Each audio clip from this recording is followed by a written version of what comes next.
ClueCon Weekly, the FreeSWITCH community's official web show. Tune in every week for updates in the FreeSWITCH project, interesting presentations, and interact with members of the FreeSWITCH community. ClueCon Weekly is brought to you by FreeSWITCH Solutions, the officially endorsed consulting firm of the FreeSWITCH project. FreeSWITCH Solutions solves problems so you can focus on your business. Visit FreeSWITCH.com for more information. The ClueCon WebRTC and Telephony Developers Conference. ClueCon is held every August in the Windy City, Chicago, Illinois. Meet the developers of all your favorite open source telephony projects, make the connections you need to meet your business goals, and see the latest and greatest technology in WebRTC and telephony. Visit ClueCon.com for more details.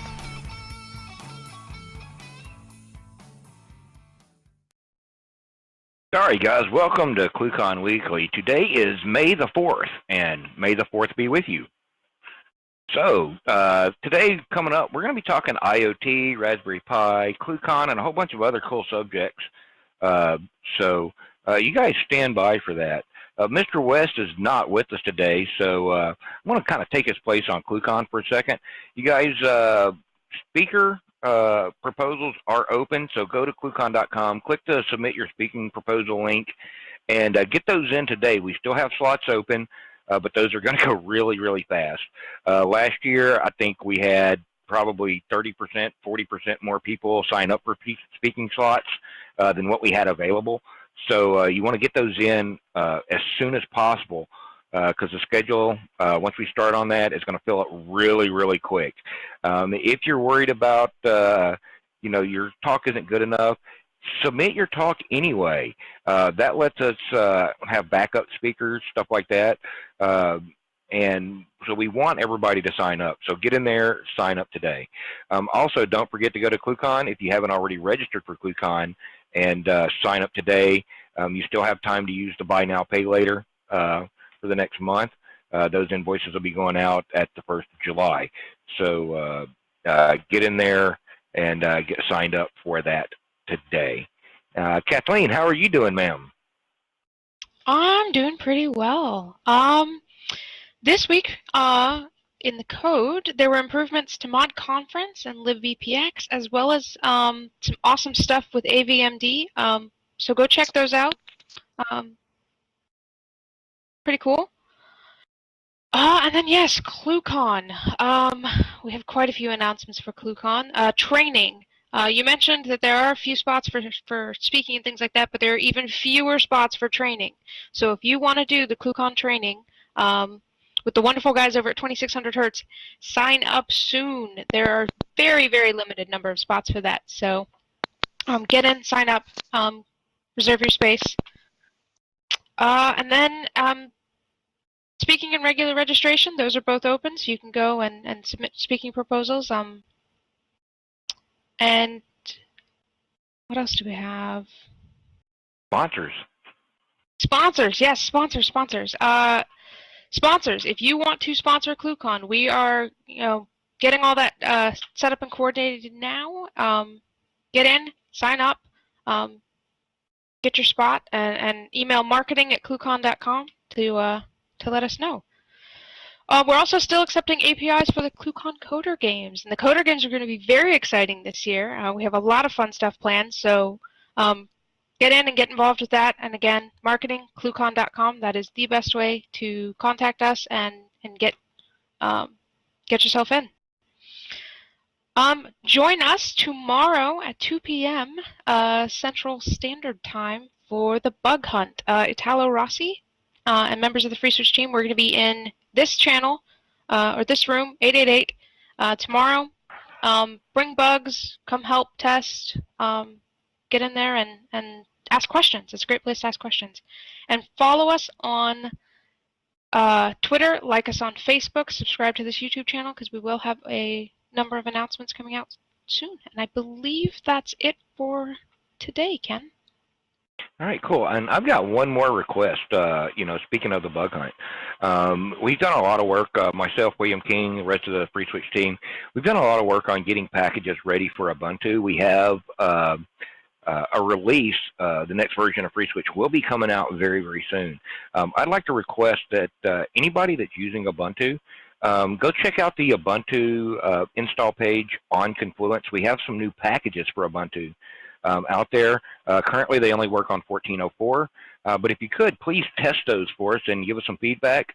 Let us know how those are going. And if you find any bugs with them, please do open a JIRA so that we can have those fixed either in the next release or in subsequent releases. We'll also soon have 16.04 packages, so we'll be looking for help on that also. So anybody that can help test those things, please do. They are going to be hitting the shelf rapidly. There is an unstable repo, so all you have to do is add that to your app sources list, and you'll be able to install those today and go on. And let us know how those are going. We greatly appreciate that feedback. And as Kathleen says, join us tomorrow for the weekly bug hunt, and we can go over using those packages and other things that we'd like to get testing on at the same time. So thanks very much, guys. So I'm going to switch to floor view here to our more generic, see here, One Up and a whole bunch of other people on there. So I see we got Jimmy and Mark and a whole bunch of other guys with us today. Thanks, guys, for coming in. I want to do a little bit of open floor discussion this week. You know, we've talked about things like the Raspberry Pi and IoT, and this year at ClueCon, we're going to be doing a lot more IoT stuff, a lot more Raspberry Pi stuff. We're going to have things like 3D printers. Of course, with Coder Games, it's not going to be just Coder Games. It's going to be Hackathon. So we'll have things like, oh crap, Kathleen, the one that William wants to really play with. Arduinos, sorry. The Arduinos. We're going to have some of these available for the hackathon for people to play with. We're also going to have some kits available that you can get and take home with you.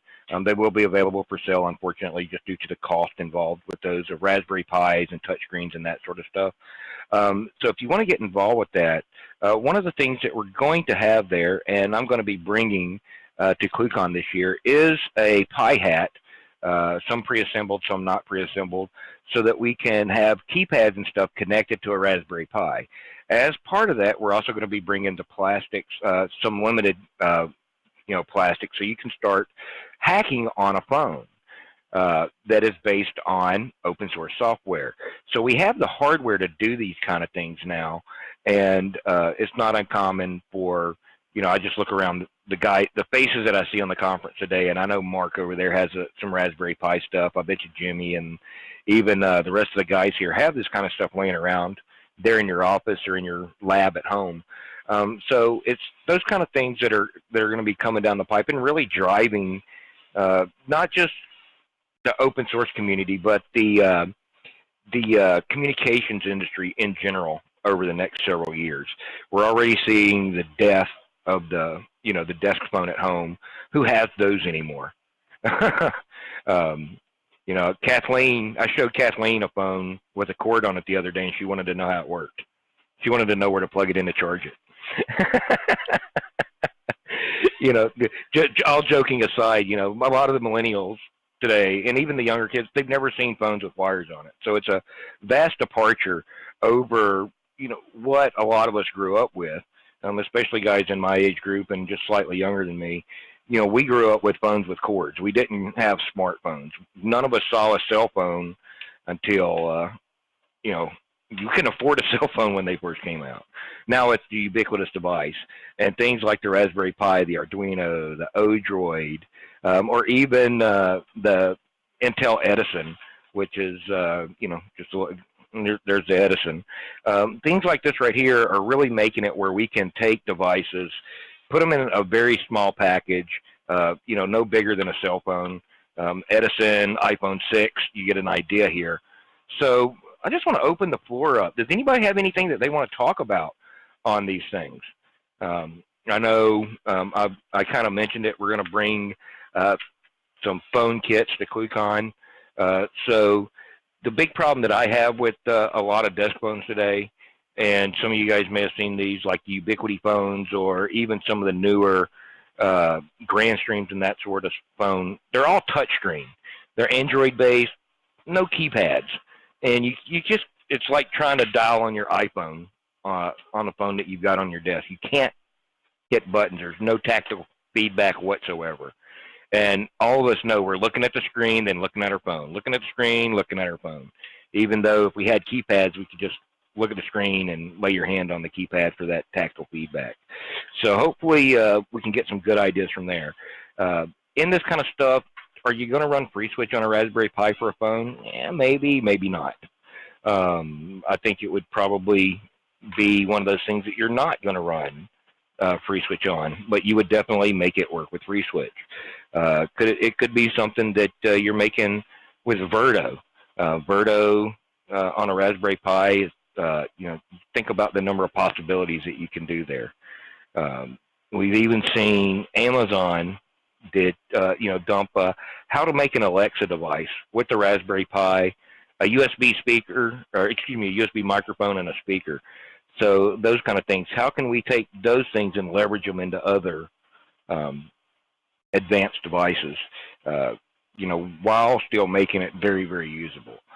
Is it cloud-based? Is it locally based? Is it something that's totally standalone? I think something totally standalone would be super cool, especially with the amount of IoT, how should we say, hackery that's gone on lately, where entire IoT ecosystems have been taken down because poor security. Even something as big as a car with their APIs, which we recently saw with the Nissan Leaf, where there were, wide open API. So anybody want to jump in here and start discussing this stuff with us? Come on, open it up.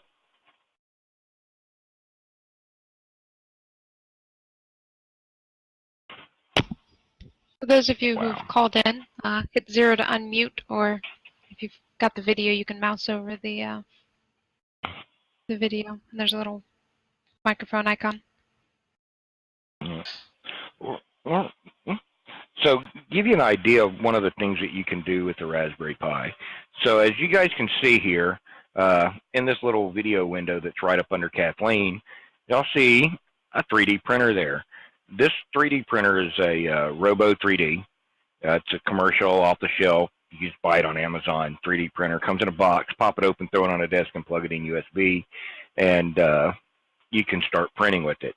It's a little bit more work than that, but that's to where these commercial 3D printers are getting now. Where does IoT come in with this? Well, this particular printer is actually driven by something called Octoprint. And I'll switch it over here to the main screen so you guys can see it here. Octoprint itself is running on a Raspberry Pi. So this little Raspberry Pi is acting in the form of what we would have done years ago with the print server before, all our laser printers came with Ethernet built into them. So it allows us to control that, and we're taking literally a USB cable, plugging it in, and letting it go. So this is just one of the examples of things. Now, you could take something like Octoprint here and add that in to link this up with FreeSWITCH so you can get audible feedback. Or because we do get video out of it and control feedback into it, this could be something we could link up to, say, Verdo and have a shared controlled 3D printing session. Just a crazy idea there. So these are the kind of things that we can do now with IoT. Not to mention, I want a cup of coffee, so have my coffee maker, Alexa, make me a cup of coffee, or whatever we want to call it. Freddie, that's FreeSWITCH driven. Freddie, make me a cup of coffee. And Freddie triggers your IoT coffee maker, which may be something that you hacked up with an Arduino and maybe a Raspberry Pi. So anyone have anything they want to add in here? Go ahead and jump in. You can hit 0 to unmute yourself if you're called in on a phone, or mouse over the video and hit the microphone there.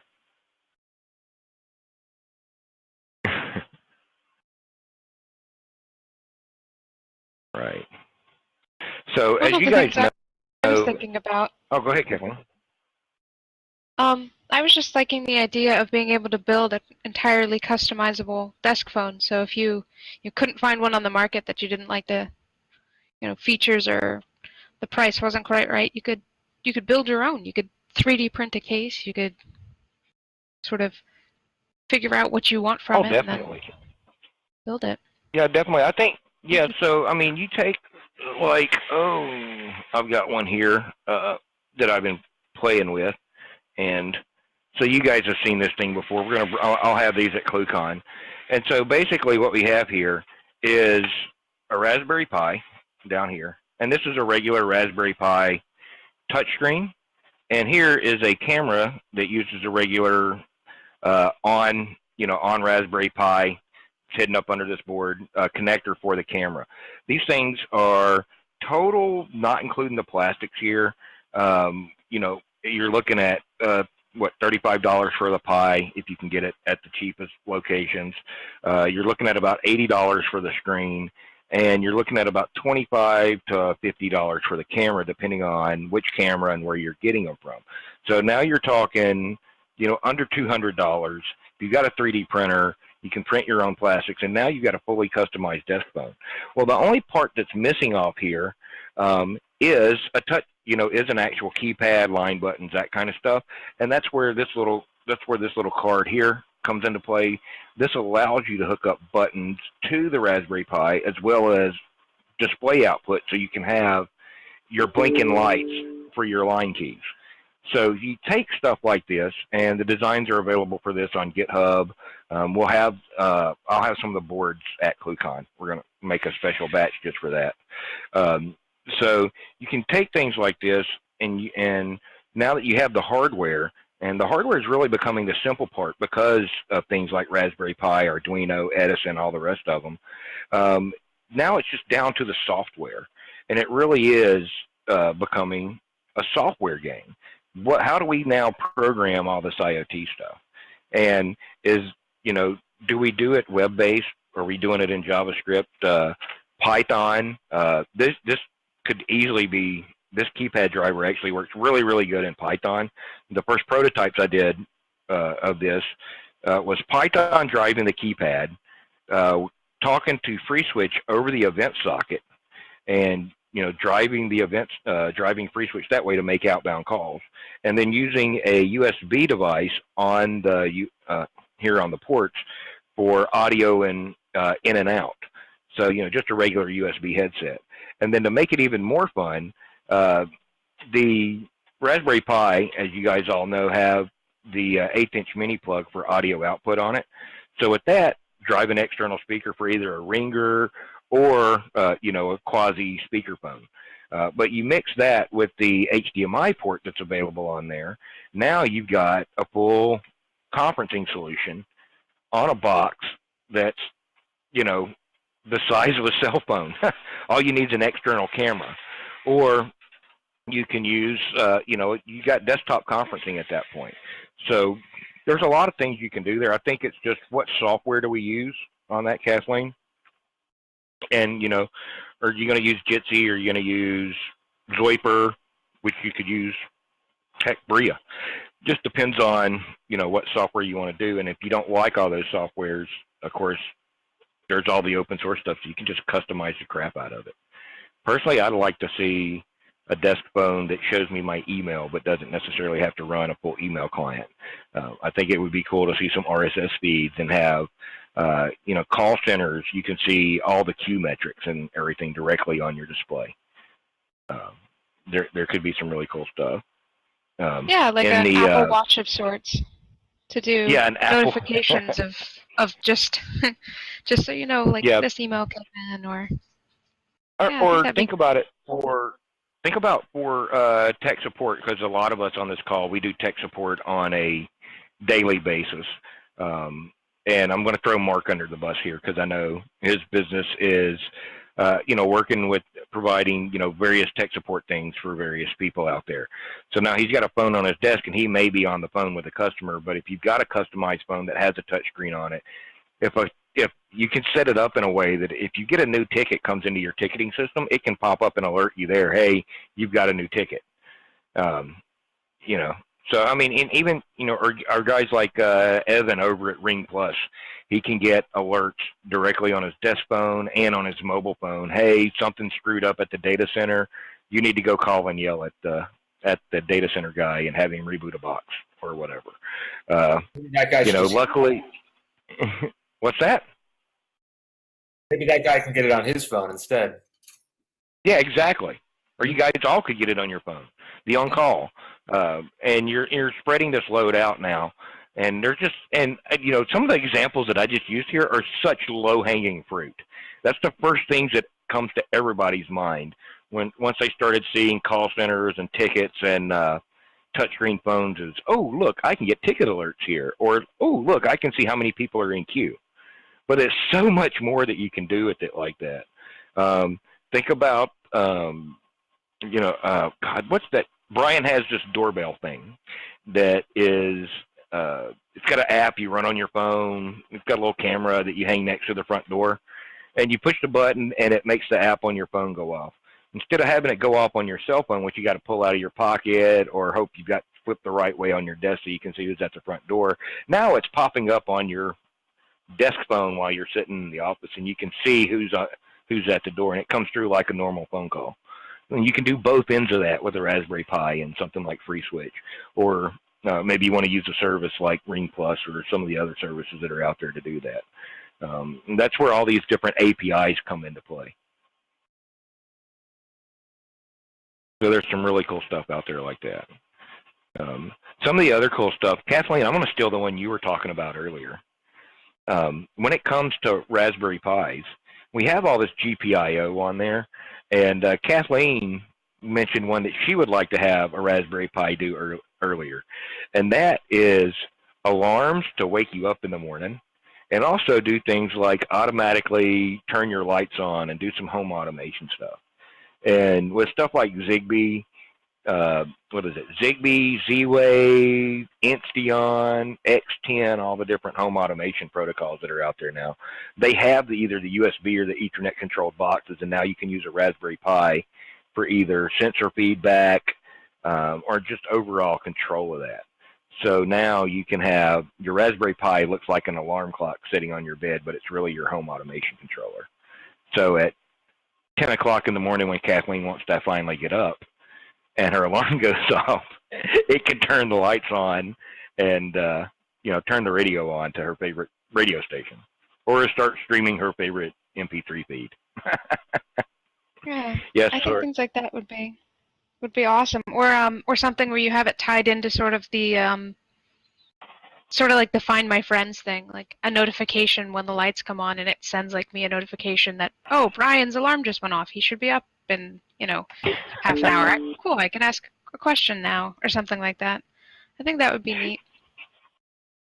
Yeah, or Brian turned off the bedroom lights at 7 o'clock, and he went offline. So yeah, let's assume he's in bed because he went to bed early.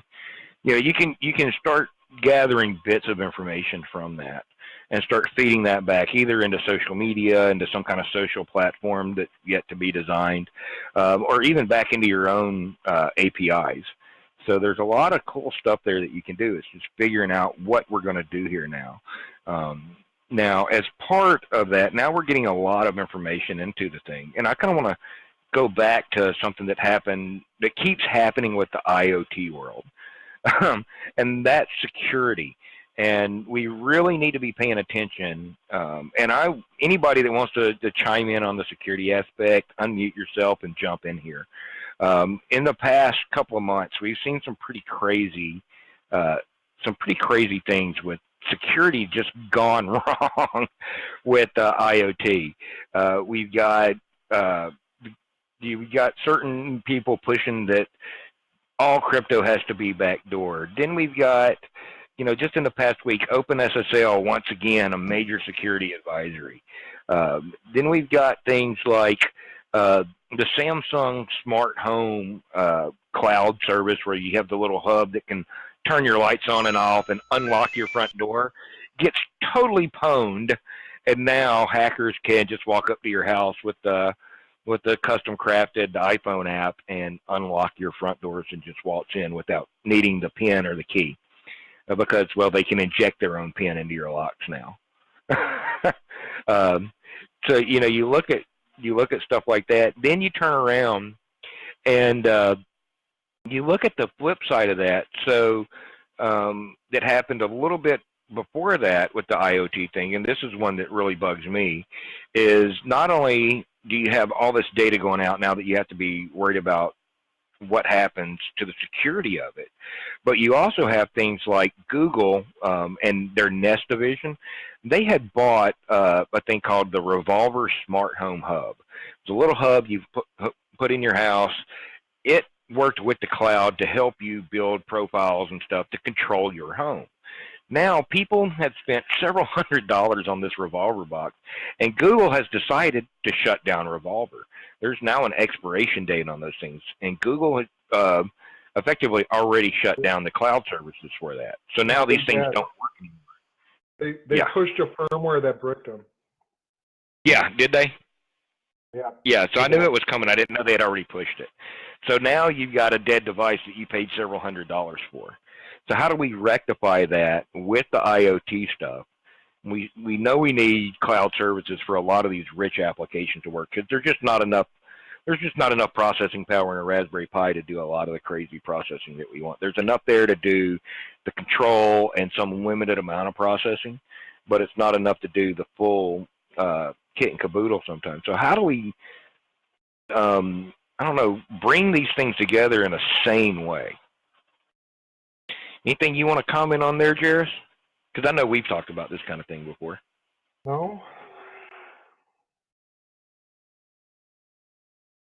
You know, so, I mean, if you look at this kind of thing, how do we do this? So obviously, you know, we've got to have strong security. We've got to have strong cryptography. We've got to be making sure that our APIs are secure. Let's not pull a Nissan Leaf and make it where all you need is the MAC address or the VIN number or an address for somebody's house so you can walk right through the front door. If you didn't see that hack on the Nissan Leaf, all you needed was the car's VIN number, and which you can walk up to any Nissan Leaf sitting on the street, look through the front windshield, and there's the VIN number on the dashboard. Oh, wait, that's any car. So, you know, you've got to watch out for stuff like that. When it comes to cryptography, don't try to invent your own cryptography. And yes, there are issues with, there's routine issues in software. They've got to stay on top of that, but leave cryptography to the cryptography experts. I wouldn't try to invent my own cryptography. I'd try to use something like LibreSSL or OpenSSL or some of the other stuff that's out there. At least that way, you know, those guys are going to come up with security patches, just like we just saw with OpenSSL this past week. And so speaking of which, if you haven't updated your servers for the OpenSSL patches, go ahead and do that. Debian's already got them out. Ubuntu's got them out. And I'm pretty sure the rest of the distros have them out or coming out in short order. It's something you definitely want to do. All right, guys. So does anybody have any questions about ClueCon, FreeSWITCH, or IoT stuff? Or even Raspberry Pis? Got a pile of them. We can talk about them.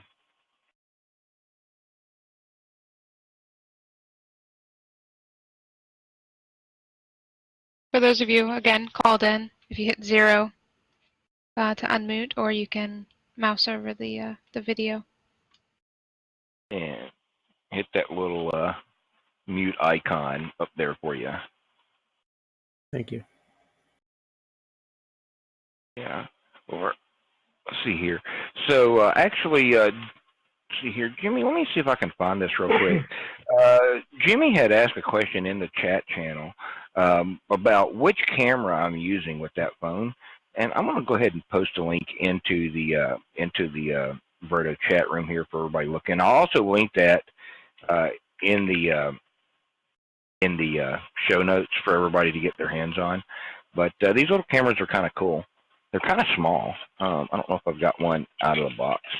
So I don't have one that is, or do I have one? I don't have one that's not in packaging, that's not in a box, except for what's in this packaging right here. I'll go ahead and show this. These actually come from ArduCam, and I just bought it off of Amazon, so I probably paid a little too much for it. But they're nice, they're small, they have a nice long ribbon cable on them, so if you're using it with the Raspberry Pi, which is what they're designed for, you can remote these things. So you've got about a 12-inch cable on it, and the camera lens itself here is only a 1/4 inch in diameter. So you only need a 1/4 inch hole to plug that thing into. And like I said, I just got these. You can get them at arducam, arducam.com, or I'll post a link to the Amazon one.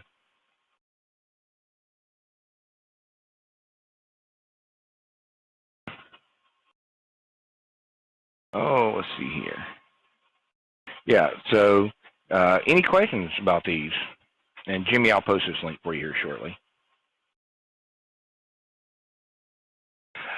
I have somebody asking IRC, have I looked at the Pine 64? I have not been able to get my hands on one of those yet. I've looked at those. I've been trying to get my hands on the chip, which is also looks pretty cool.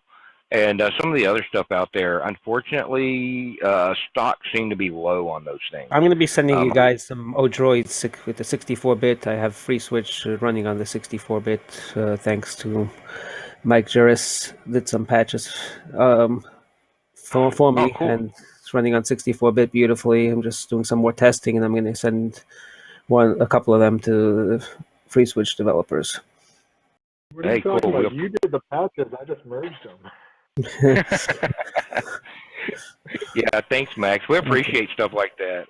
For you guys that don't know, that's Max, NY Solutions on IRC. He's also he does a lot of FreeSWITCH support for people in his area up in New York, you know, for his customers. So you guys, it's users like Max that are doing stuff like this that make it worth our while on here, where we can do these kind of things. So and that feedback loop where you're pushing patches back to us makes our jobs easier as FreeSWITCH developers and keeping this stuff going forward. So thanks very much for that, Max. Thank you, guys. But Mike, I just buying the patch. It was actually my first time I did a pull request. I was just reading the documents, and they told me to break up the pull requests to the commits as much as possible to separate commits. And I saw you posted that you want them combined into one. You want to just clarify that? I mean, if they're really separate things, like breaking up white space and functional changes important.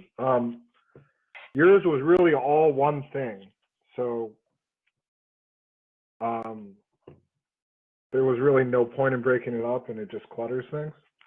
Mm-hmm. So if it adds clarity, or there was separate purpose, or there are really standalone changes, yes, break them up. But in this case, no, they were not standalone changes.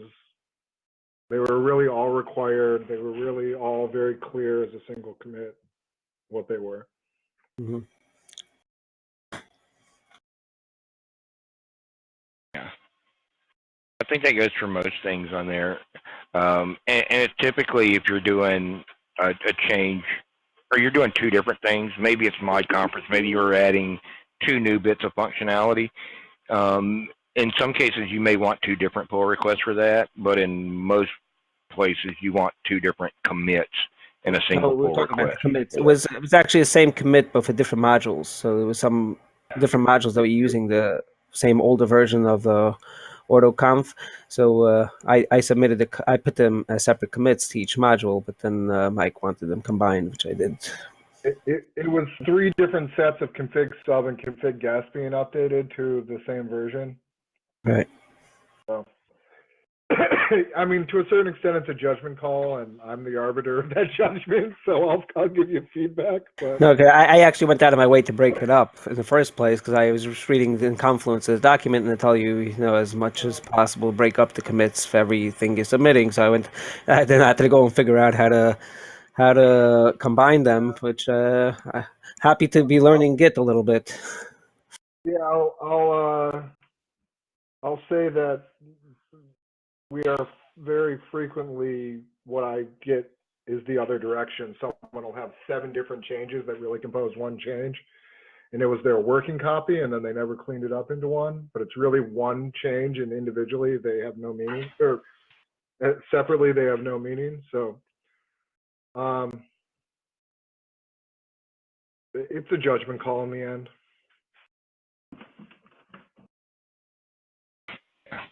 It's one of those things. Yeah, so I think it ended up working out good on there. Max, question for you: have you done any kind of testing to see how many calls you can get through the Odroid at this point? I never did them on these 64-bit versions. I've done them on the old ones, and I mean I have them in working environments as a PBX in small businesses that do probably 20 calls on a daily basis. You know, the old droids, the 32-bit, and they work beautifully. So I'm sure I'll get more on these. Yeah, cool. Cool. So, yeah, that'd be real interesting. Let us know once you've done some testing on it to see how many calls you got on there, because I think that would be real interesting. I know. Did you notice a big difference in the amount of compile time between Not the that old ones and much. the new ones? Not as much. It actually, I used to do the Beaglebone Blacks, and those were Mhm. like hours. You know, I used to like go to sleep and Yeah, let it go overnight.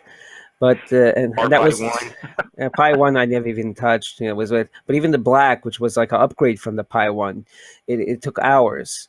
And when you come to this, it's maybe a half hour from if you're doing from start to finish with the git pull and the make and the make install and cleaning up and something. Usually I install Fusion. I'm done usually in less than an hour from start to finish. Yeah, so yeah, no, that's actually really cool because that means there's a fair bit more power in there. I mean, that's the kind of performance jump we saw between Raspberry Pi 1 and RPi 3, because RPi 3 is down to about 40 minutes to compile FreeSWITCH now, and that's a huge improvement over the original one, where it was like set it, forget it, go to bed, maybe go grab a drink, and then come back hours later, and it Yeah, so might be ready for you in the a bit. Odroid is quite similar. I mean, it just has a little better processor and double the RAM in the Odroid versus the RPI, but they don't give you the Wi-Fi and the Bluetooth that you do get in the RPI. Yeah. So that's not too bad. I mean, you can always add Wi-Fi and Bluetooth to to those though because of the USB ports on them. Yeah. So that's that makes it worth it. I mean, even if you're trying to get like the RPi zeros these days, which are really impossible to get, those don't even come with Ethernet on them, let alone Bluetooth or Wi-Fi. So Actually, Micro you know, Center has some in stock in some local branches of yeah, RPI. yeah, you kind of got to dig around to find them. I got lucky and got a couple off of Adafruit a while back. And there's actually a website for there's actually a website, I can't remember it off the top of my head, but is Pi Zero. Show me the sites that have Pi Zero in stock. So somebody did a website for it. That's how hard it is to find these things Yeah, actually sounds in like stock most of Ubiquity. the time. Ubiquity has something like that also. You know, find stock on their website. They have somewhere a button hidden. We click and they send like an email to all the distributors if anybody has stock of a specific model. Yeah, yeah. So it's pretty crazy when you have to make websites to do that and everything. So all right, cool. So all right, guys. Anybody else have any questions for us today while we're here? And in case you're wondering, if you're just joining us and you didn't see this earlier, this is what we're printing on the 3D printer here. It's a little hard to see due to the plastic. It's got a UV reactive uh, coating inside of it, so it makes it really hard to show up on camera. Let's see if I can get something dark behind it. There you go. That's a little bit better. So it takes about 25, 30 minutes to print one of these things, as you can see. So it's still going. Might see if I might have to bring a few of these to ClueCon to throw out on the swag table. Maybe we could print some of these at ClueCon since we're going to have some 3D printers there this year. So you guys come up with some good ideas for that. I think we might have to come up with some good ideas on that we can do there to make it interesting uses for the 3D printer. All right, guys. Anybody else have any questions? All right, guys, we're going to go ahead and wrap it up this week. We're working on some exciting new guests for you coming up in the next few weeks. I think Kathleen's going to be having those out there on the schedule before long, so you guys keep an eye out for that. Be sure you follow us on Twitter, like us on Facebook, click the subscribe button below this video if you're watching it on YouTube, and you'll get all the updates on that. Also, keep an eye out on ClueCon.com and on FreeSWITCH.org for the latest news and announcements. And of course, we'll also be tweeting about those on, on the different locations. So you guys definitely want to keep up to date there. Don't forget, go register for ClueCon. And for you guys that want to speak at ClueCon, get your speaking proposal in now before we run out of slots on that, because you definitely want to have that in there if you want to get your speaking slot. Thanks, guys, and we'll see you next week.